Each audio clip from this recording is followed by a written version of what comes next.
Mesdames et messieurs, bonjour. Merci de la fidélité à Walf et bienvenue dans votre émission Actu en 7. Actu en 7 qui a le plaisir de recevoir Idriss Fall. Idriss Fall est lui rédacteur en chef à La Voix de l'Amérique. Monsieur Fall, bonjour. Bonjour, et merci d'avoir bien voulu répondre à cette invitation. Nous sommes également avec Alassane Kitane. Il est lui professeur de philosophie au lycée Amari Ndak Seck de Thiès. Bonjour professeur. Bonjour. Avec vous donc, nous allons essayer d'analyser l'actualité de la semaine, une actualité au Sénégal qui reste dominée par l'installation de la 13e législature de l'Assemblée nationale du Sénégal, une installation précédée par la nomination d'un nouveau gouvernement. Comment s'est déroulé tout ceci? Quelle lecture peut-on en faire? On va essayer de parler de ces questions-là, mais d'évoquer d'autres questions au niveau international, comme les questions d'immigration, mais également la situation des musulmans en Birmanie, si le temps nous le permet. Alassane Kitane, je vais démarrer cette émission avec vous en parlant d'abord d'un fait triste qui a marqué l'actualité de la semaine. C'est le rappel à Dieu de Djibo Leyti Ka, ancien ministre d'État, ancien ministre de l'Intérieur, ancien ministre des Affaires étrangères du Sénégal. En écoutant les témoignages qu'on a entendus depuis jeudi, on se rend compte quand même que Djibo Leyti Ka a fasciné les Sénégalais. Finalement, que retenir de cet homme? Tout à fait. Merci d'abord pour l'invitation. Ce que je retiens de Djibo Ka, je m'incline d'abord devant sa mémoire. Ce que je retiens de lui, c'est qu'au moins, voilà quelqu'un qui, même dans l'adversité, est toujours resté loyal. C'est quelqu'un aussi qui, même dans ses pics les plus acerbes, il y avait toujours un peu d'humour. Je me rappelle au temps où Abdoulaye Wade faisait des inaugurations tous les jeudis, je ne sais plus bien, tous les mercredis.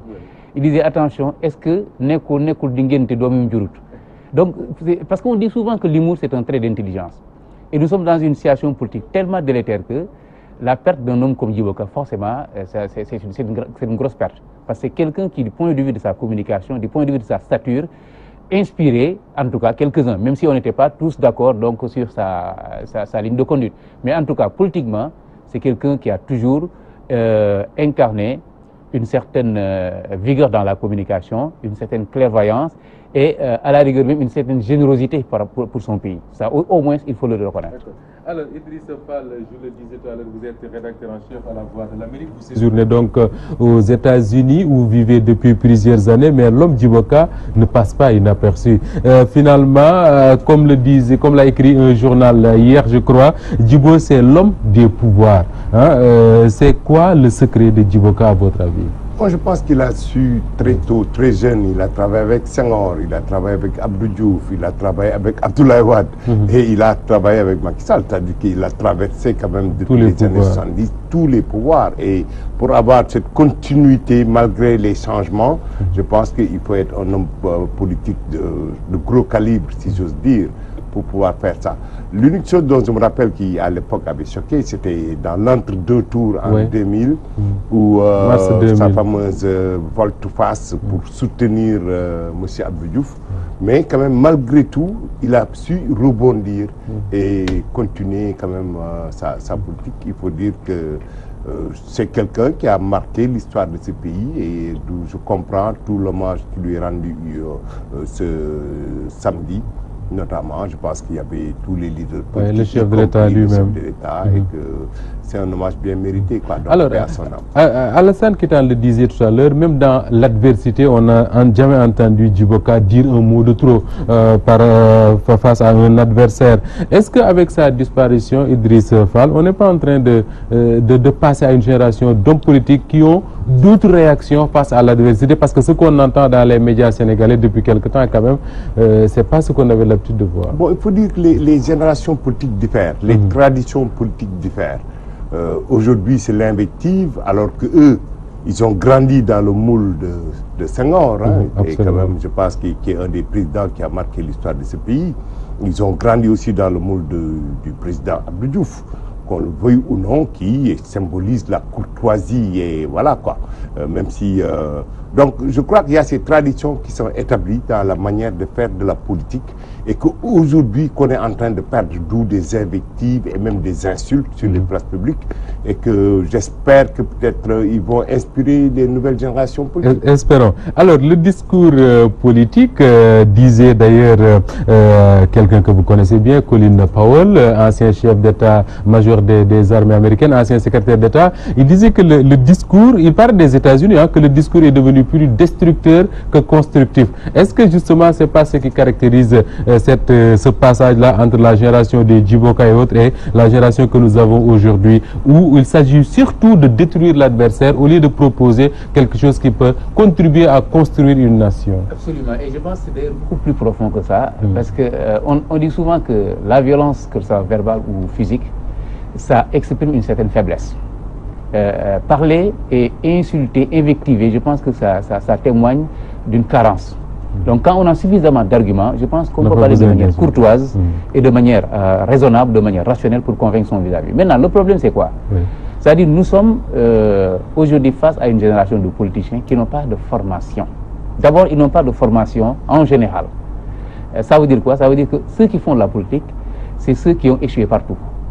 Donc ils ont tenté, l'école ça n'a pas marché, ils ont tenté donc de trouver un boulot, ça n'a pas marché, ils vont faire la politique, ils réussissent. Ensuite, nous sommes en face à des politiciens qui ne sont plus formés dans des écoles de parti. Il n'y a plus d'école de parti. Les Djiboka, les Moussa Wagna, ils ont fait l'école de parti. Donc ils étaient formés, façonnés dans la prise de parole. Ils savaient exactement quelle réaction tenir face à telle situation. Tout ça, on leur inculquait ça. Mais je dis malheureusement, qu'est-ce qu'on demande à l'homme politique? On lui demande tout simplement d'être à la rigueur vulgaire, de savoir parler de manière explosive, de savoir insulter, de savoir être virulent. Ce qu'on lui demande. Et malheureusement, c'est comme si c'était une demande également sociale. Parce que sociologiquement, qu'est-ce qu'on constate? Ceux qui font l'attention au Sénégal, c'est qui? Ce ne sont pas les grands intellectuels. Ce ne sont pas les gens qui ont réussi dans les grandes entreprises. Mais ce sont les gens qui savent mobiliser des foules en tenant un langage au rabais. Et je pense que c'est une culture de rabais qu'on est en train d'inculquer à toute une génération qui fait que forcément cette génération ne peut pas produire autre chose que des politiciens au rabais. Est-ce qu'on ne peut pas reprocher aux intellectuels que vous êtes d'avoir un peu laissé le terrain à ces politiciens au rabais qui occupent les médias, qui disent ce qu'ils veulent sur les ondes de radio? Faire le reproche d'avoir abandonné ce terrain-là, qui est le terrain naturel quand même. Mais je crois que les intellectuels, leur travail, ce n'est pas de faire de la politique. Ils peuvent analyser, réfléchir, poser le débat si on veut, mais eux ne font pas de la politique. Ici, au Sénégal, ces dernières années, on a tendance, vous avez vu la dernière campagne des législatives. Absolument. Le débat, il était où? Qu'est-ce qui a tenu une campagne fondée sur un débat d'idées et ou bien les préoccupations locales des populations? C'est que qui devait s'agréer? Est-ce que tu vois? Absolument. Donc le débat en est arrivé là. Parce que maintenant au Sénégal, la politique c'est un moyen de devenir riche. C'est-à-dire que vraiment je fais de la politique, 2 ans après je deviens milliardaire. Alors qu'avant je n'avais même pas de quoi payer mon prix de Ndiaga Ndiaye, mon machin. Donc ce qui fait que il n'y a pas de débat politique et les gens qui occupent le terrain politique aussi, ça se ressent. C'est des invectives à n'en plus finir. Et que, donc ça, c'est pas les intellectuels. Les intellectuels peuvent pointer du doigt, dire que, écoutez, on devrait discuter plutôt de ceci que de s'aganter, djoknianter, ce qui n'aide pas le pays parce que l'autre versant, moi, ça peut aboutir à des scènes malheureuses de violence. Absolument. C'est un problème sénégalais, africain, ou vous dites que le phénomène est mondial? On a vu un Donald Trump aux États-Unis. C'est vrai qu'il n'est pas entré en politique pour chercher de l'argent, il était déjà milliardaire. Mais quand on entend ce discours et les discours qu'on avait connus, notamment avec Barack Obama, on se dit que le problème est plutôt mondial que sénégalais. Non, je ne crois pas. C'est-à-dire que Trump, il a sa manière de faire, il a sa manière très spontanée de parler, mais je ne pense pas jusqu'à qu'il va jusqu'à insulter. Il a fait des invectives assez malheureuses sur les Mexicains qu'il avait traités de je ne sais pas quoi, mais je crois que là, il a absolument changé dans sa manière de parler. Voilà, il décide d'interdire dans l'armée les transgendres, mais ça ne veut pas dire qu'il les insulte. Vous voyez ce que je veux dire? Il prend des mesures que les gens décrient, mais je ne pense pas qu'il va jusqu'à insulter les gens. Est-ce que justement ce n'est pas cela, avant de donner la parole à Alassane Keita, le problème de nos États, c'est-à-dire qu'aux États-Unis, ils peuvent se payer le luxe d'avoir un Donald Trump comme président parce que c'est un État fort, bien organisé, Trump ne peut pas faire ce qu'il veut, alors que dans nos États ici, le chef de l'État, il peut faire ce qu'il veut. Est-ce que ce n'est pas justement parce que nous n'avons pas d'État capable de contenir la personnalité d'un chef d'État, quelle qu'elle puisse être, qu'aux États-Unis ou en France, par exemple? Mais attendez, oui. Ici au Sénégal, Abdou Diouf, les Sénégalais ont voté pour le faire partir. C'était après 20 ans de pouvoir. Pareil, Abdoulaye Wade, ce sont les Sénégalais qui ont voté pour le faire partir. C'est-à-dire, il y a une tradition qui est en train de s'installer dans ce pays, que je pense que chaque président devrait prendre en compte, c'est que les Sénégalais ont conscience de la force de leur bulletin de vote. C'est-à-dire qu'il n'y a aucun président qui est à l'abri de sanctions. À mon président Bougnou, je fais ce que je veux. Tu le paieras après, parce que les Sénégalais n'oublient pas. Oui. Je vois ce que je veux dire. Donc, je ne pense pas que ce soit un truc de Trump ou bien de la France, mais je ne peux parler que du cas du Sénégal. Oui. Si je sors d'ici, dans d'autres pays, bon, il y a d'autres réalités. Ouais, le Gabon, je ne suis pas sûr que voilà, que c'est comme ça. La République démocratique du Congo est enlisée dans des problèmes à n'en plus finir. Bon, voilà. D'accord. Alors, on va à ce qui nous permet d'évoquer l'installation de la 13e législature à l'Assemblée nationale du Sénégal. Ils sont désormais 165 députés avec 15 qui viennent justement de la diaspora. On en reparlera tout à l'heure. Alassane Keita, êtes-vous de ceux qui disent que cette assemblée-là sera exactement, sinon pire que la précédente? On ne peut pas présager de ce que sera exactement l'Assemblée, mais en tout cas, au regard des investitures, de la manière dont elles ont été menées, et au regard des résultats, c'est-à-dire de ceux qui ont été réellement investis députés, il y a des raisons, effectivement, d'être pessimiste. Parce que vous disiez tout à l'heure que l'État, c'est une incarnation. Je pense que l'État exige un minimum de solennité. L'État exige un minimum de hauteur. Mais quand on investit à l'Assemblée nationale quelqu'un dont la spécialité c'est tout simplement l'invective, on ne peut pas avoir autre chose qu'une Assemblée nationale où les gens vont se chamailler du matin au soir. On investit des gens qui n'ont pas d'autres arguments que la popularité. Le résultat c'est quoi? Même à l'Assemblée nationale, le principe c'est le populisme. Le principe c'est quoi? Donc c'est applaudir le ministre quand il passe. Il ne se donne même pas le temps d'étudier effectivement les lois qu'on leur donne, d'étudier rigoureusement le bilan, même si c'est vrai que nous sommes du même parti. Je pense que le député, il représente d'abord la nation, il représente le peuple. Je pense que c'est John Stuart Mill qui disait il faut pas croire que le député, il représente sa localité. Il représente d'abord la nation, parce que la localité n'existe pas en dehors de la nation. Il y a une primauté de la nation sur la localité. Ce qui est valable pour la localité, c'est valable pour les partis. Je pense que le député, il doit aller à l'Assemblée nationale, essayer de savoir exactement qu'est-ce qui est mieux pour le Sénégal et le défendre. Mais si le député, il se met dans sa tête que Macky Sall m'en fall, quand il va à l'Assemblée nationale, mais tout ce que Macky Sall proposera, il le votera. C'est ça. Je pense que c'est un problème d'abord de valeur. C'est un problème ensuite de culture. Parce que la culture démocratique que nous avons n'est pas une culture où le député, il a une certaine prestance. On ne met pas nos députés en avant. Les députés ne font rien pour mériter. Justement, est-ce qu'ils font quelque chose qui permette qu'ils méritent qu'on les mette en avant? Quand un député va à l'Assemblée pour dormir, quand les députés se permettent de s'absenter, quand les députés permettent d'applaudir, d'invectiver tout ce qui critique le pouvoir, mais ça montre que donc ils ne savent pas exactement pourquoi ils sont élus. Je veux dire, mais c'est ça le problème. Le problème, c'est que nos députés, pour la majeure partie, ils sont élus par leur parti pour simplement empêcher le débat constructif.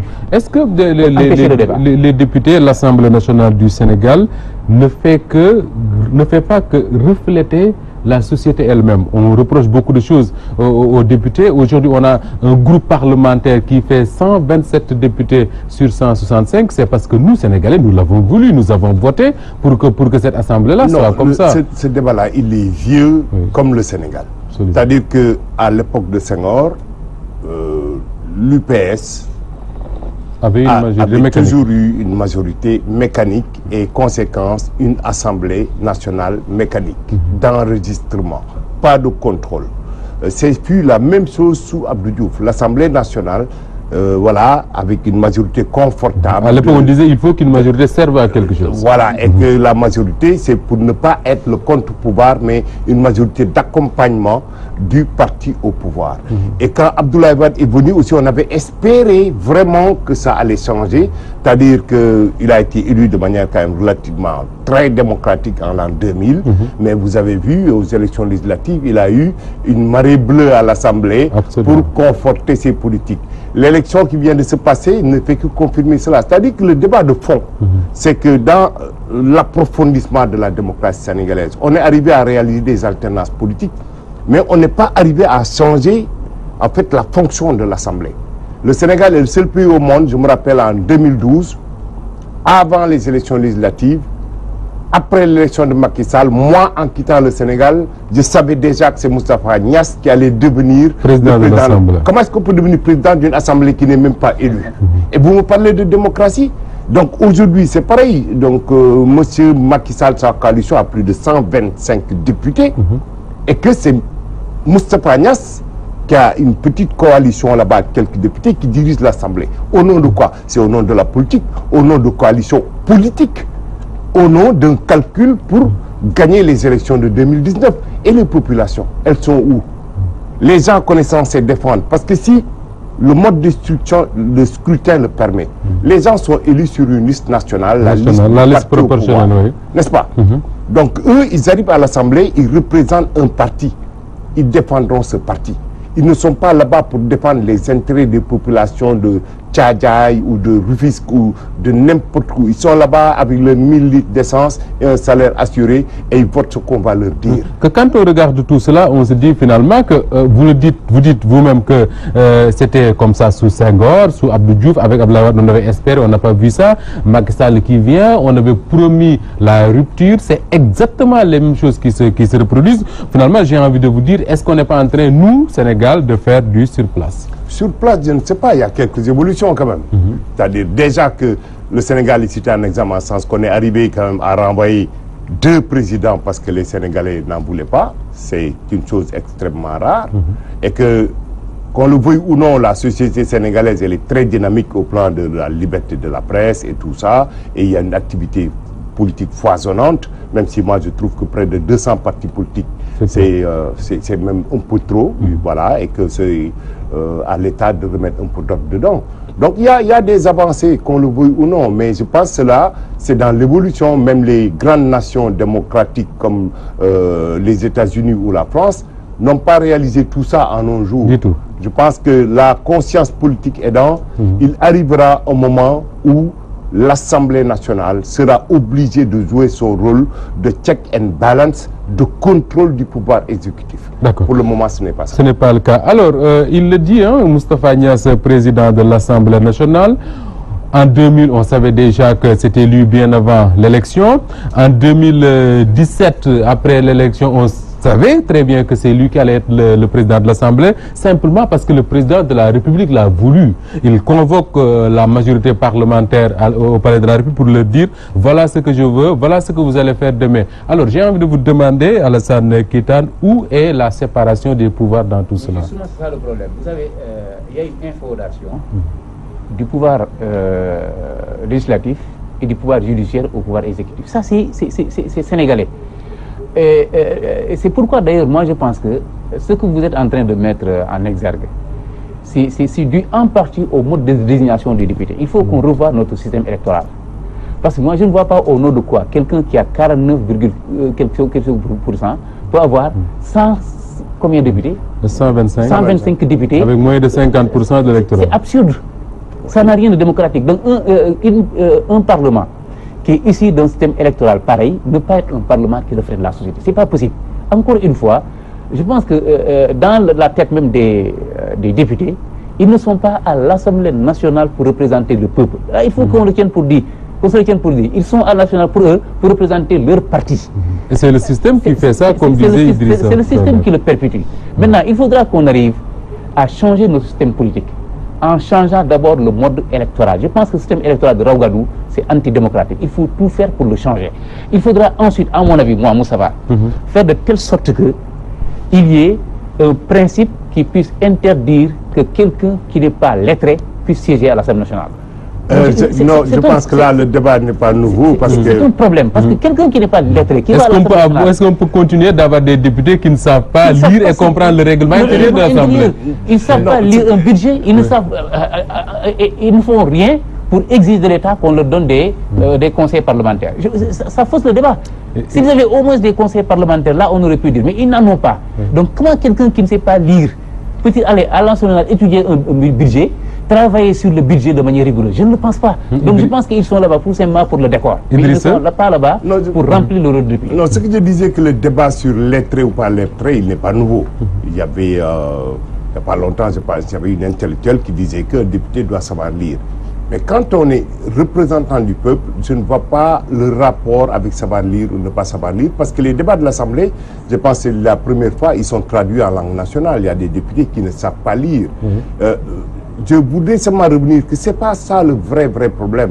Si moi je suis élu à Rufisque et que je suis censé représenter les populations de Rufisque, au niveau de l'Assemblée, l'une des premières choses que je vais faire, c'est interpeller le ministère de l'Agriculture, le ministère de l'Assainissement. Dis-moi pourquoi Rufisque est la ville la plus sale du Sénégal et qu'est-ce que l'État va faire pour le régler. Il n'est pas venu là-bas pour ça. Actuellement, il est venu parce qu'il est le représentant de l'APR. Et tous les députés qui sont succédés à Rufisque, depuis Maurice Gueye, Ousmane Socé Diop, la ville de Rufisque est toujours, jusqu'au moment où je parle, la ville la plus sale du Sénégal. Et c'est pour la porte de Dakar pour toi. Et rien n'est fait. Donc je dis que dans le mode d'élection des députés, je ne dis pas que les États-Unis, machin, mais le représentant du pays, il sait que si l'administration prend une mesure qui va en défaveur des populations que lui représente, il va s'opposer au Congrès. Parce qu'il sait que s'il ne le fait pas, aux prochaines élections, les gens ne vont pas le réélire. Ici, il n'y a pas cette...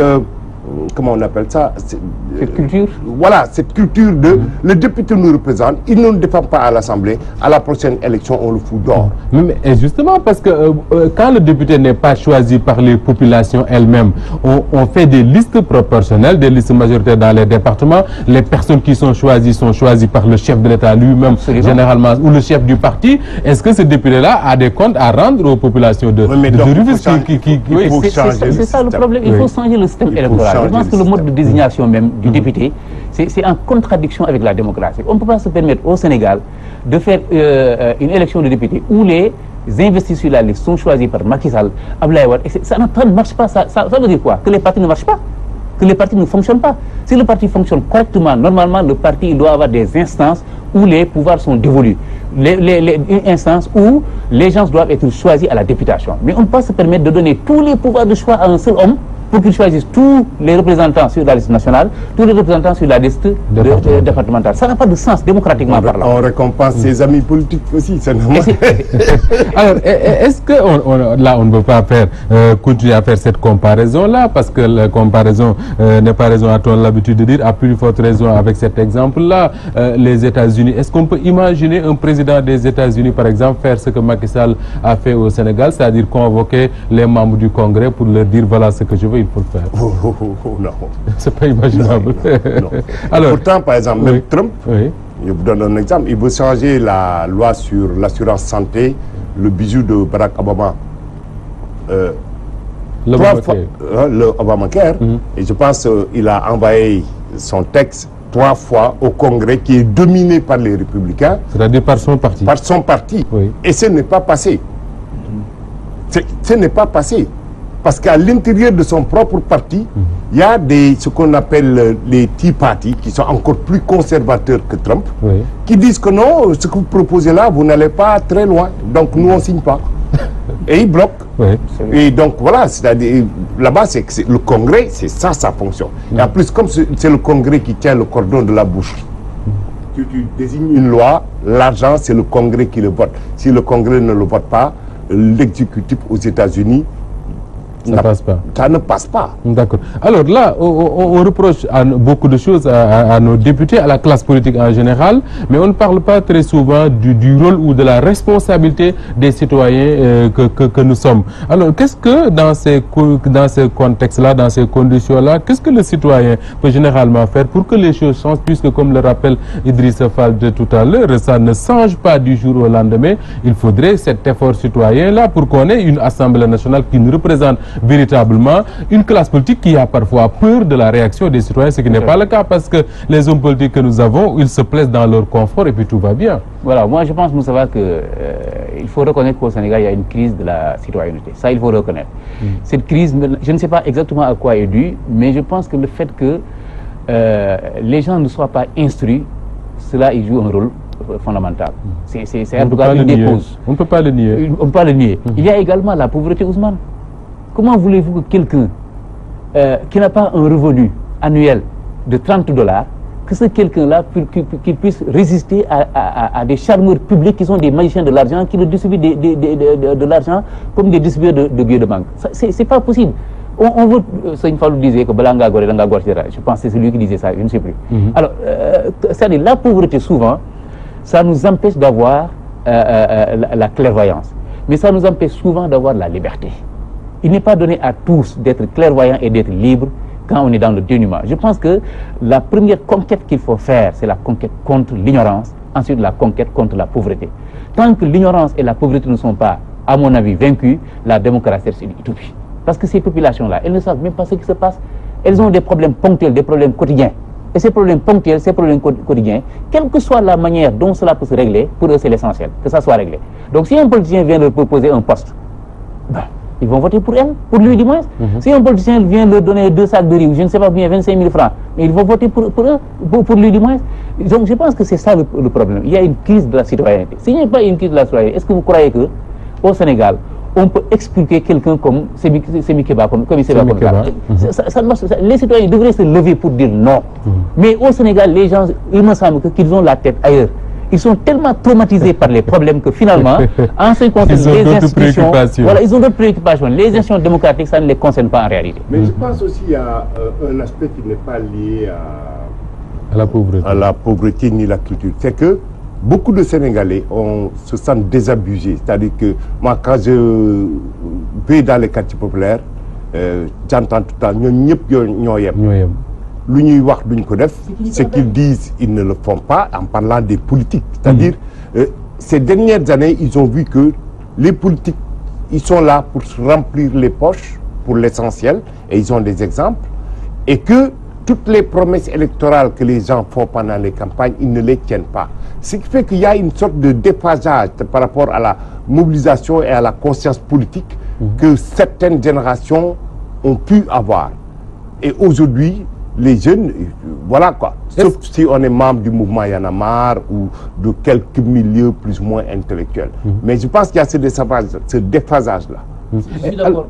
Allez-y, Kitam. Oui. Sauf qu'il ne faut pas dire mieux PM. Je pense qu'il faut dire mieux PM. C'est-à-dire les populations elles-mêmes, je pense qu'elles ont une part de responsabilité énorme. C'est-à-dire, M. Fall, même dans la famille, comment sont traités les chômeurs? Même dans la famille sénégalaise, comment sont traités les chômeurs? Nous avons tellement mis l'avoir au-dessus de l'être, au-dessus des valeurs, qu'en fin de compte, c'est l'argent qui compte. C'est ça le problème. Donc ce ne sont pas seulement les hommes politiques qui sont responsables, le peuple également est responsable. Alors en parlant justement de responsabilité, Idriss Fall, est-ce que quelque part, ce qui se passe dans ce pays depuis 2012, le président Macky Sall n'a pas une grande part de responsabilité? Lui qui avait promis la rupture et qui met aujourd'hui en avant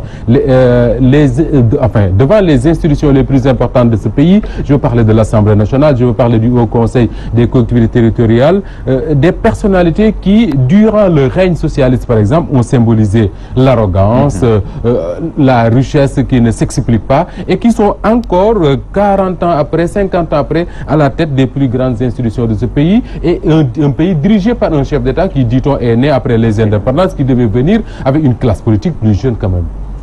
on nous promet un renouvellement de la classe politique. Absolument. Depuis 2000. Bon, j'attends de l'avoir donné. Mais quand même, il y a eu de nouvelles têtes. Hein. Il y a eu les mots de Diagne Fada, il y a eu tout ça là, Aliou Sow oui. Et tout ça.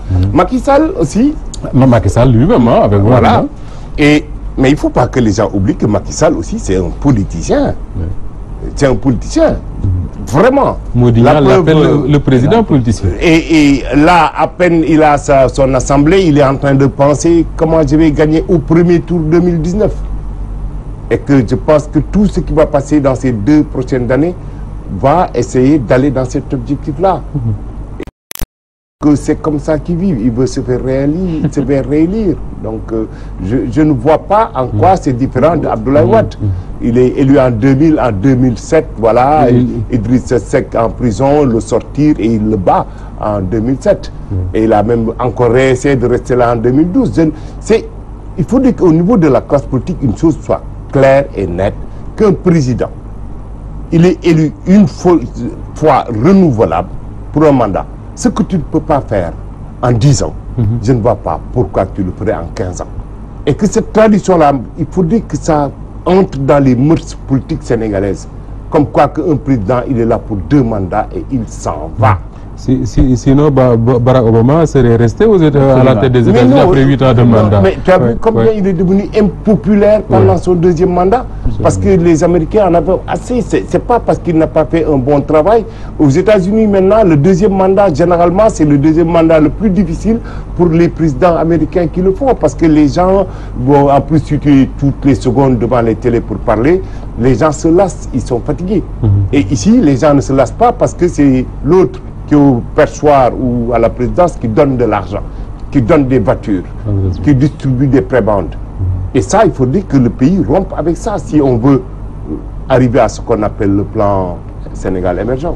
Le Sénégal émergent en 2035. Alors, l'installation de cette 13e législature a été également marquée par l'affaire Khalifa Babacar Sall, du nom du maire de Dakar, élu député, qui n'a pas pu assister à l'installation de cette assemblée-là. Pourquoi? Parce qu'il est en prison. Est-ce qu'on ne peut pas dire que les députés ont raté là une bonne occasion de se faire respecter, c'est-à-dire exiger, par exemple, que leurs collègues soit présent et qu'on respecte le député qu'il est. Vous permettez un mot d'abord sur le président Macky Sall. Je pense qu'il a raté plusieurs occasions d'entrée définitive dans l'histoire. J'aurais été Macky Sall. Le lendemain où je suis élu président de la République, je démissionne de la tête de mon parti. De la paire. Ça, c'était un signal fort. Il ne l'a malheureusement pas fait. Il est resté prisonnier des calculs politiciens. Maintenant, en ce qui concerne l'affaire Khalifa Sall, je pense que c'est très malheureux. D'abord, Khalifa Sall, jusqu'à preuve du contraire, il n'est pas encore condamné. Donc, il est éligible et il est élu. Comment quelqu'un qui est éligible et qui est effectivement élu député par le peuple peut-il être exclu de l'installation de l'Assemblée nationale par le simple caprice d'une justice qui ne s'est pas encore prononcée sur son affaire? Moi, je pense que c'est un non-sens. Et d'ailleurs, les gens oublient que Barthélémy Diaz, si je me rappelle, Barthélémy Diaz, quand il a eu ce problème de Ndiaga Diouf là, mais il a commis l'affaire avant que l'affaire soit jugée. Oui, il avait été arrêté. Il avait été arrêté. En prison, investi sur les listes alors qu'il était encore en prison. Alors qu'il était encore en prison. Pourquoi ce qui est valable pour Barthélémy Diaz ne serait pas valable pour Khalifa Sall? Je pense que ces pratiques pareilles-là, c'est une manière de fragiliser encore une fois nos institutions. Et je pense que le Sénégal ne mérite pas ça. On dit que Macky Sall a été élu et que c'est un président qui est né après les indépendances. D'ailleurs, ça n'a pas de sens.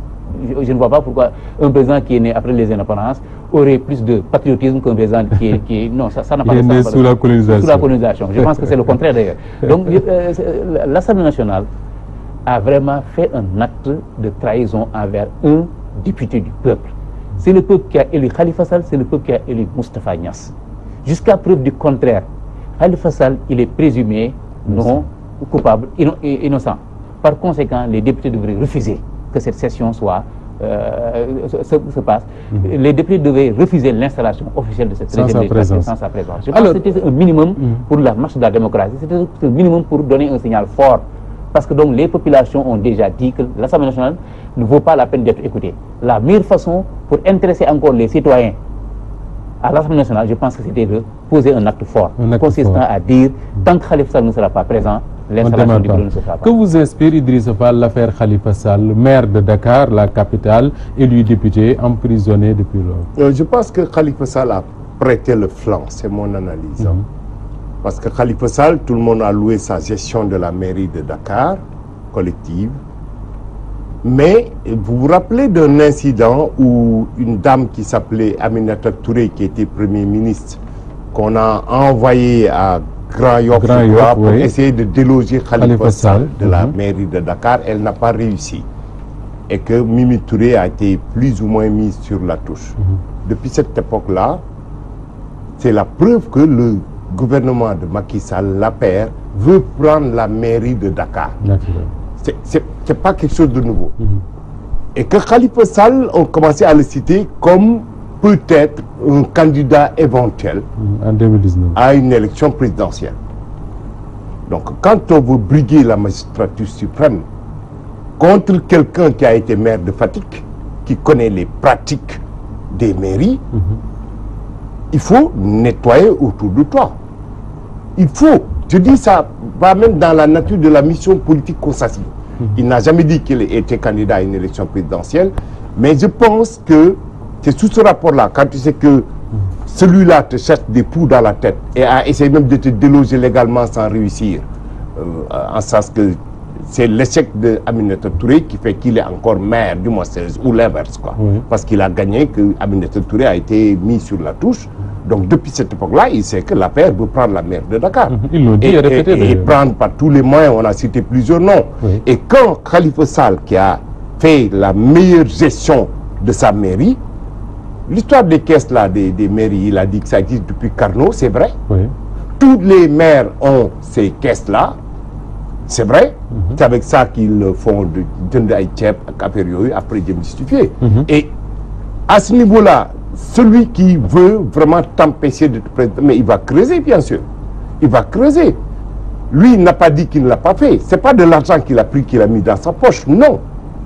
Et c'est pour ça, je pense que Macky, qui cherche à plus ou moins éliminer un adversaire, ou un potentiel adversaire. Je dis potentiel adversaire, c'est de bonne guerre. C'est pourquoi je pense que si la justice sénégalaise suit son cours, ça peut devenir un candidat de moins.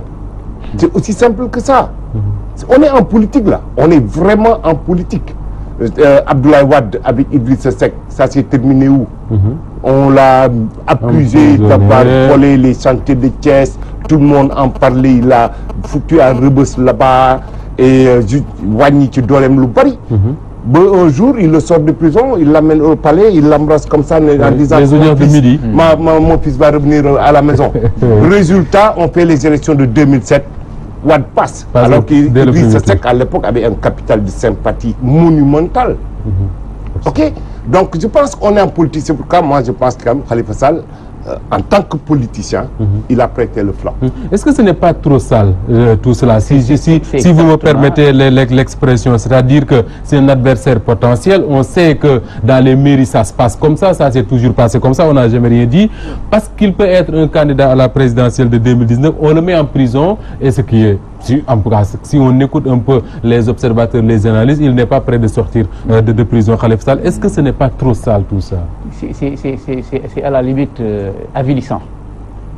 Je ne peux pas, moi, cautionner qu'un pouvoir politique se permette d'instrumentaliser la justice à ce point. C'est inadmissible. Je n'ai pas de preuve. Non, c'est-à-dire, c'est pas seulement pour le cas de Khalifa Sall, mais c'est-à-dire, je dis que Khalifa Sall, tant qu'il n'est pas encore jugé coupable, il est présumé innocent, et en tant que tel, on ne peut pas l'empêcher de prendre part à la mise, à l'installation du bureau de l'Assemblée nationale. C'est pas possible, ça n'a pas de sens. Comment pourront-ils justifier ça? C'est ça mon problème. Maintenant, au-delà du cas de Khalifa Sall, nous savons que au Sénégal, la justice n'est pas libre. Je suis au regret. Et vous dire que Khalifa Sall a prêté le flanc, je ne le pense pas. Aujourd'hui, un autre président serait ici. Tous ces gens qui sont avec le régime, il est en prison, s'il le veut. Parce que la gestion du pouvoir au Sénégal, elle se fait sous une forme de partage de gâteau. De telle sorte que quand le président doit aller à l'élection, il faut que tous les directeurs de société participent. Mais d'où est-ce qu'il tire tout cet argent-là? Oui. On a vu ici des directeurs de sociétés qui se comportent comme des guichets automatiques. Moi, je suis de Thiès, je viens de Thiès. Oui. Mais l'argent a coulé à flot à Thiès. Cet argent-là, d'où est-ce qu'on le sort? Ce n'est pas les salaires en tout cas. Ce n'est pas des salaires. Quelqu'un ne peut pas tirer de sa poche toute cette somme d'argent pour le distribuer à des personnes privées. Ça n'a pas de sens. Je pense que ce qu'on attendait de Macky Sall vraiment et de son régime, c'est une rupture. Macky Sall ne peut pas battre Abdoulaye Wade sur le terrain des réalisations. Ce n'est pas possible. Le seul terrain où on l'attendait, c'était sur le terrain de la bonne gouvernance. Malheureusement, il ne l'a pas fait. Donc il a trahi non seulement sa parole, mais il a trahi tous ses engagements. D'accord. Je rappelle à ceux qui nous écoutent, notamment à travers les ondes de Walf FM, que c'est l'émission Actu en 7 et que nous recevons Idriss Fall, rédacteur en chef à La Voix de l'Amérique, et professeur Alassane Kitane. Il est professeur de philosophie au lycée Amary Ndak Seck de Thiès. Je reste d'ailleurs avec vous, Kitane. Tout comme l'Assemblée nationale, l'installation du nouveau gouvernement, la nomination du gouvernement John II, comme on dit, a également suscité beaucoup de réactions, notamment des partis alliés qui ne sont pas contents, le PS, la LD, le PIT, on a entendu beaucoup de partis. Et même la paire. La paire, justement, où il y a eu des démissions, des frondes, des critiques à l'endroit du chef de l'État.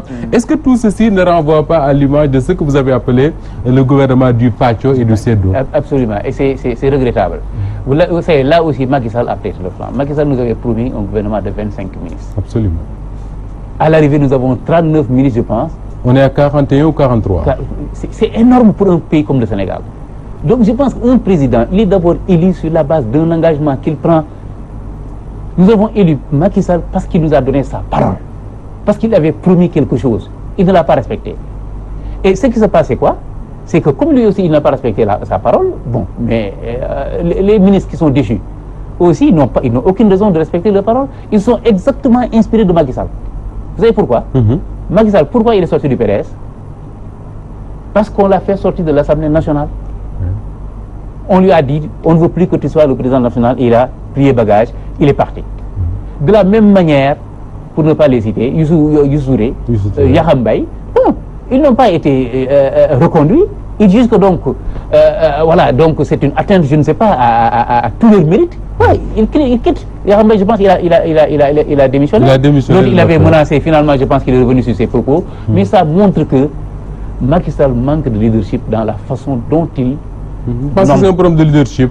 Il manque de leadership dans la façon dont il choisit ses hommes. On ne peut pas être président de la République et choisir n'importe qui pour le présenter comme ministre. Ce n'est pas possible. Le gouvernement, c'est un symbole. On ne peut pas faire figurer au gouvernement n'importe qui. Il y a des gens qui n'ont aucune exemplarité pour ce pays-là. Il y a des gens qui n'ont jamais rendu aucun service pour ce pays-là. Comment peut-on les prendre et les nommer ministres? Donc si on fait procède de cette manière-là, on ne doit pas être surpris d'avoir des réactions comme celle de Youssoufri ou bien comme celle de Yahambaye. C'est ce qu'ils savent faire. Macky Sall sait exactement qu'ils savent faire ça. Il les a recrutés sur cette base-là. Donc c'est tout à fait normal qu'après les avoir démis, mais qu'ils adoptent la même posture. Parce que c'est cette base qu'ils ont fait une personnalité politique. D'accord. Alors Idriss Fall, il y a un problème qui se pose au Sénégal et moi je suis étonné de voir que c'est exactement le même débat aux États-Unis. C'est la présence de la famille dans les affaires publiques, dans les affaires de l'État. On a entendu parler de la fille de Trump, son gendre, qui occupe des fonctions importantes au sein de son appareil. Au Sénégal également, on parle de la famille du président, on en parle très souvent. Alors, comment est-ce que vous analysez ces deux situations-là? Vous dites que c'est la même chose ou bien c'est totalement différent? Je pense que c'est différent. C'est différent, en quoi? C'est différent en sens que M. Trump dit que sa fille et son mari Jared Kushner ne sont pas payés pour le travail qu'ils font pour lui. Et notamment son gendre qui travaille avec lui depuis même quand il était simplement milliardaire. Bien avant qu'il vienne en politique. Son gendre, je sais aussi, il a un peu d'argent de côté, quoi. Il n'a pas besoin d'argent. Il n'est pas venu là-bas pour prendre... C'est pas un pauvre, quoi. Tout à fait. Au Sénégal, je ne sais pas, c'est-à-dire que quand Wade, au lendemain des élections de 2009, élections locales, et que son fils Karim Wade a été battu au point E, il est sorti, il l'a nommé ministre de la Terre, du Ciel et de la Mer et de je ne sais pas quoi. Ok? Ce qui avait choqué beaucoup de Sénégalais. Mais l'ironie du sort, Karim Wade a été jeté en prison par le président qui a remplacé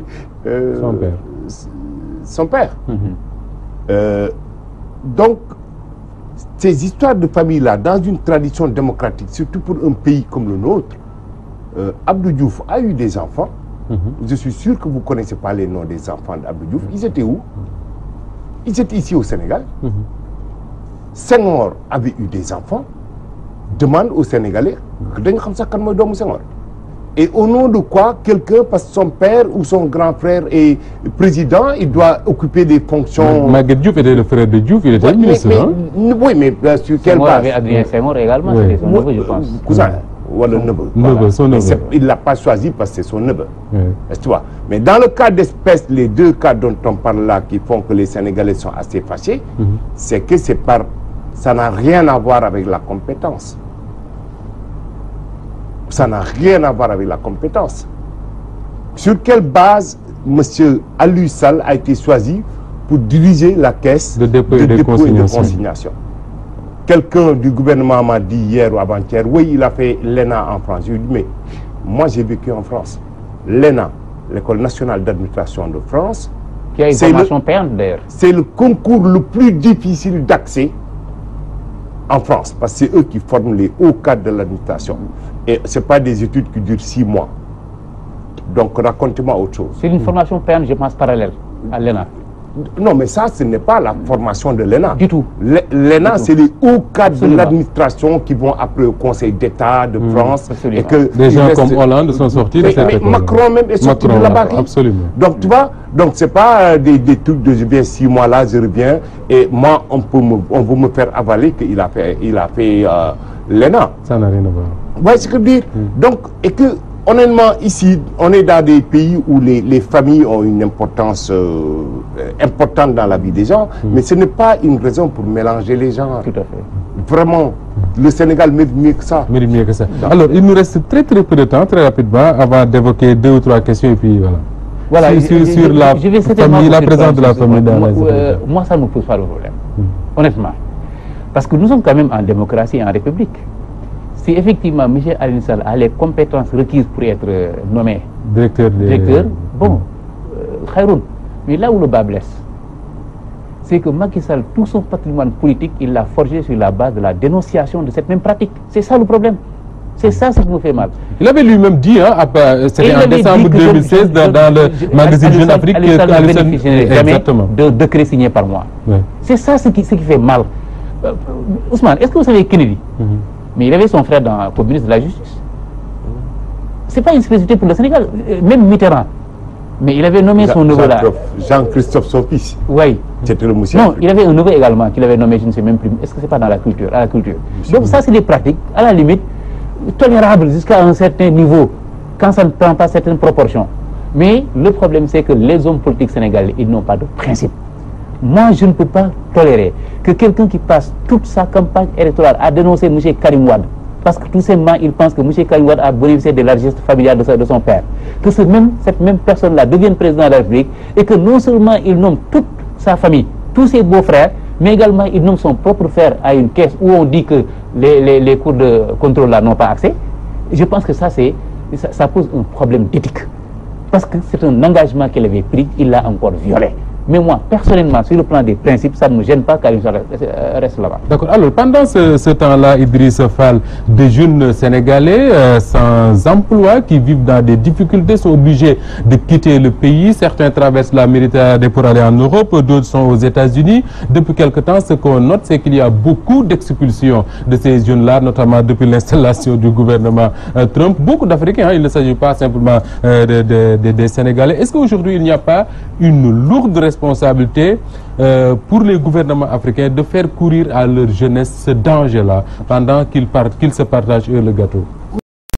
Très simple. Ce phénomène d'immigration, il ne date pas d'aujourd'hui. Du tout. Moi, je me rappelle en 2005, j'étais à Gao, là-bas dans le nord du Mali, j'ai trouvé des jeunes qui traversaient le désert. Moyennant, ils payent une somme à des passeurs, les gens les laissent au milieu du désert, beaucoup d'entre eux sont morts. Et 2005 à maintenant, ça fait plus de 12 ans. Oui. Et voilà. Mais si vous voyez bien ces dernières périodes, l'Italie est en train de dire, écoutez, trop c'est trop. L'Espagne est en train de dire, écoutez les gars, trop c'est trop, on n'en peut plus, on n'en veut plus.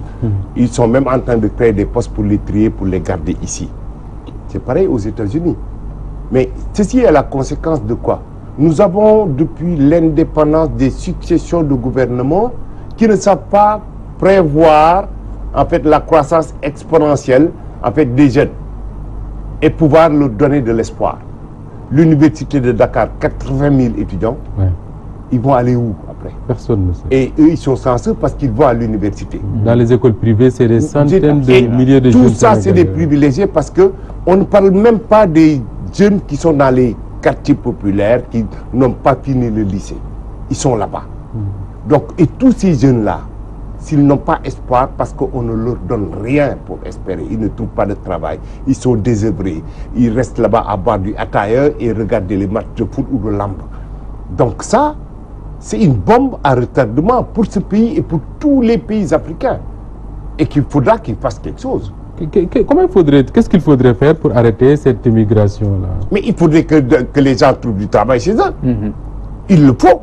Ils ne trouvent pas du travail. Ils vont penser que si je vais en Italie, j'aurai au moins un petit 50 € que je vais envoyer à ma mère. D'autant qu'ils voient des gens comme moi revenus des États-Unis avec mon beau bazin bleu là et qui pensent que là-bas c'est...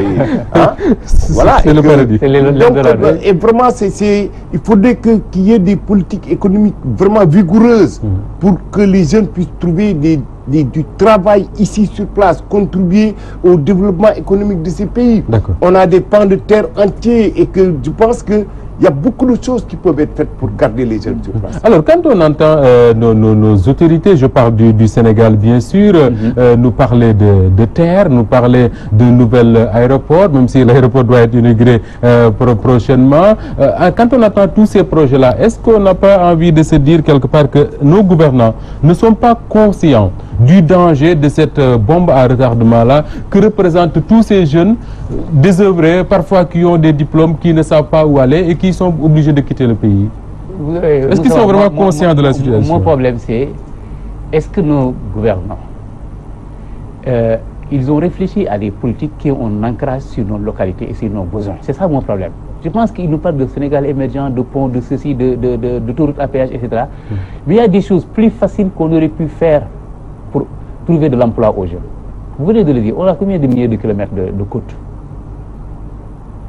Qu'est-ce que le Sénégal a fait dans le domaine de la pêche, dans les métiers de la pêche? On aurait pu former des milliers de jeunes à la pêche. Le Sénégal a signé des accords de pêche avec l'Union européenne. Et nos mers sont bradées. Nous avons des terres.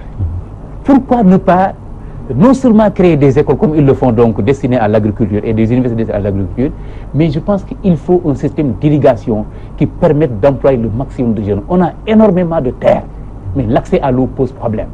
Ce sont des politiques tellement simples, tellement à mon avis évidentes, et je ne comprends pas pourquoi nos gouvernements ne prennent pas cette piste-là et pourquoi ils ne l'investissent pas.